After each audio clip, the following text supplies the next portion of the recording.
Hi friends, இன்றைக்கி டேஸ்டியான கல்யாண வீட்டு காரக்குழம்பு தான் பார்க்க போகிறோம்.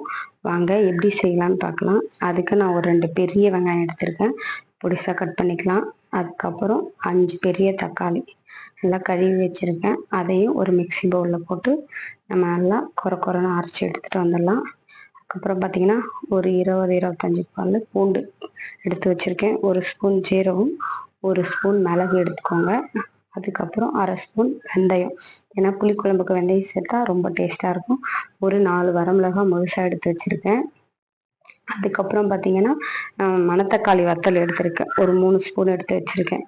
வேறு அவ்வளோதான். நம்ம இப்போ புளிக்குழம்பு செய்ய போகிறோம். வாங்க டேஸ்டியான புளிக்குழம்பு எப்படி ரெடி பண்ணலான்னு பார்க்கலாம். இவ்வளோதான் இதுக்கு தேவையான மசாலாவே. நான் வேறு எதுவுமே சேர்க்கல. நான் வெங்காயத்தையும் தக்காளியும் நல்லா கொரன்னு அரைச்சி எடுத்துகிட்டு வந்தேன். ரொம்ப மழை அரைக்காதீங்க, கொஞ்சம் கொரப்பாக இருந்தால் தான் நல்லாயிருக்கும். ஒரு பெரிய எலுமிச்சம்பழம் சைஸில் புளி எடுத்திருக்கேன். அது ஒரு கிளாஸ் தண்ணி ஊற்றி ஒரு வாரமாக ஊற வச்சுக்கலாம். ஸ்டவ்வை பற்ற வச்சுக்கோங்க.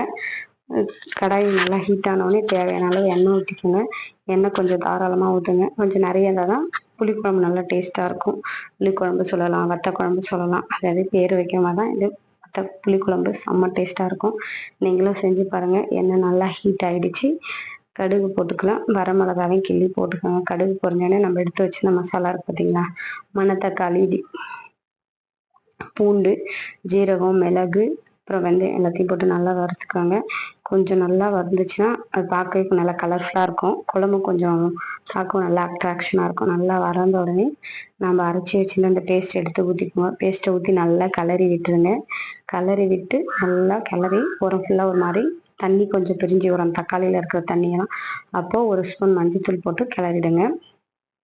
கிளறி விட்டு நான் இது வந்து காஷ்மீர் மிளகாய் பொடியும் தனி மிளகாவும் மிக்ஸ் பண்ணி வச்சுருக்கேன்.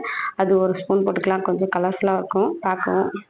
அப்புறம் வீட்டு மிளகாத்தூள் தான் போட்டிருக்கேன். அது ஒரு 4 ஸ்பூன் போட்டுக்கோங்க. காரமாக இருந்தால் தான் புளிக்குழம்பு நல்லாயிருக்கும். புளிப்பும் காரமாக இருக்கும்போது செம்ம டேஸ்ட்டாக இருக்கும். அதனால் நான் 4 ஸ்பூன் வீட்டு மிளகாத்தூள். பாருங்கள், ஓரமெல்லாம் எண்ணெய் பிரிஞ்சு வர மாதிரி இருந்துச்சு. அந்த ஸ்டேஜில் கொஞ்சமாக உப்பு போட்டு அதையும் நல்லா கிளறி விட்டுடுங்க. கிளறி விட்டுட்டு ஒரு 5 நிமிஷம் மூடி விடுவோம். மூடி விட்டு திரும்ப நல்லா கிளறி எடுத்துக்கலாம். கிளறி விட்டுட்டு நம்ம அந்த புளி கரைச்சலை நான் நல்லா கரைச்சி எடுத்துகிட்டு வந்தேன். அதையும் ஊற்றி ஒரு 10 இல்லை 15 நிமிஷம் நல்லா மூடி போட்டு கொதிக்க விடுங்க. ஒரு வாரமாக கொதிச்சிடும்.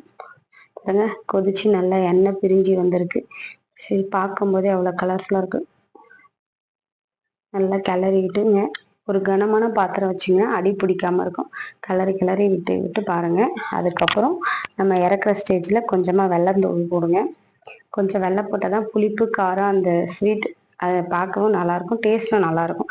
நீங்கள் எப்போ புளிக்குழம்பு வச்சிங்கனாலும் கொஞ்சமாக ஒரு சின்ன துண்டு வெல்லம் போட்டிங்கன்னா டேஸ்ட்டாக இருக்கும். முடிஞ்சிடுச்சு. அவ்வளோதான். இன்றைக்கி நம்ம வீட்டில் புளிக்குழம்பு தான் வச்சுருக்கோம்.